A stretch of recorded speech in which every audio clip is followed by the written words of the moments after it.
Il-budget, wieħed mill-akbar eżerċizzji importanti ta' kull sena f'dat fidejn il-Ministru għall-Finanzi. Ninsabu biss ftit jiem il-bogħod qabel ma jitħabbar il-budget tas-sena 2020 u proprju minn hawnhekk fil-Ministeru għall-Finanzi li għal dawn l-aħħar xhur ilha għaddejja ħidma ma taqta' xejn sabiex jitfassal budget għall-familji u n-negozju. Ħidma li tikkonsisti fost l-oħrajn f'sensiela ta' laqgħat fejn il-Ministru għall-Finanzi Professur Edward Cicluna jiltaqa' mal-Ministri u s-Segretarji Parlamentari u jresqu il-proposti tagħhom. Min barra l-proposti f'dawn il-laqgħat, il-Professur Edward Cicluna flimkien man-nies tiegħu speċjalizzati fl-ekonomija u l-finanzi jiddiskutu dwar kif il-finanzi disponibbli jiġu investiti f'miżuri li ser ikunu qegħdin jitħabbru fil-budget għas-sena li ġejja. Sabiex il-budget ikun wieħed infassal biex jindirizza ħtiġijiet għall-poplu, il-Ministru Edward Cicluna jemmen ħafna fl-importanza li jinżamm kuntatt kontinwu man-nies. U għalhekk li jiġu organizzati laqgħat mal-imsieħba soċjali u ċ-ċittadini fejn kulħadd iressaq il-proposti tiegħu. Wara dawn il-laqgħat, il-Ministeru għall-Finanzi jippubblika dokumenta qabel il-budget li jkun qed jagħti stampa ċara dwar is-sitwazzjoni ekonomika preżenti f'Malta u l-isfidi li jridu jiġu indirizzati fis-sena li ġejja. Il-tema għal pre-budget document li kien għal konsultazzjoni mal-pubbliku u mal-MCSD kien dwar li nsostnu tkabbir inklusiv. Fis-sens li nikreaw il-ġid u mbagħad inqasmuh skont il-ġustizzja, skont l-ekwità.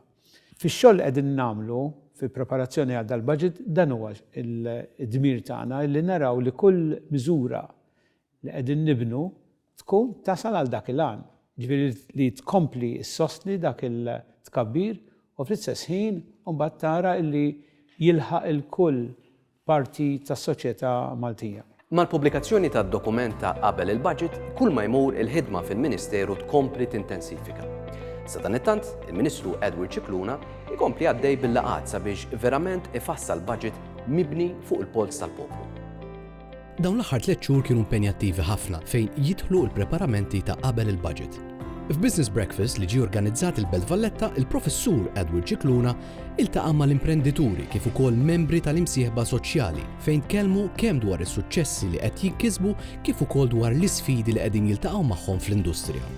Ġew organizzati żewġ laqgħat ta' konsultazzjoni pubblika, waħda f'Malta u oħra f'Għawdex.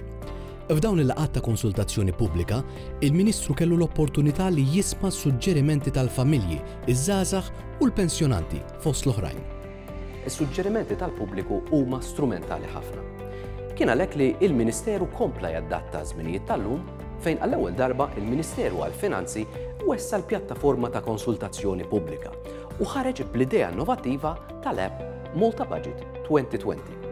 B'din l-app, il-pubbliku ta' kull età u fil-kumdità tiegħu mingħajr ebda skariġ żejjed bagħat aktar minn 900 suġġeriment. U suġġeriment mibgħut qed jiġi evalwat.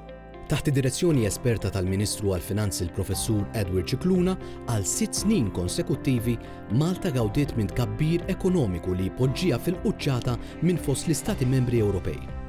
Mill-ġdid gawdew il-familji, il-pensjonanti, il-koppji żgħażagħ, il-persuni b'diżabilità, il-morda kif ukoll in-negozji. Fil-budget tas-sena d-dieħla, il-Gvern huwa impenjat li l-ġid ikompli jinħoloq li jtejjeb il-kwalità tal-ħajja tal-poplu Malti Wawċi. Dan huwa gvern impenjat li jkompli jkattar il-ġid bilan li joffri kwalità ta' ħajja aħjar lill-familji u n-negozji.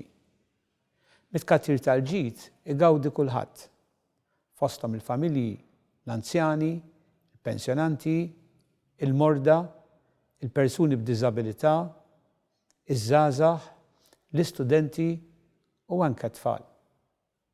Budget prudenti li mhux ser jonfoq aktar milli għandu. Budget li mir-riżultati li ksibna ser ikompli jsostni t-tkabbir inklusiv ħalli bekk minnu jgawdi kulħadd.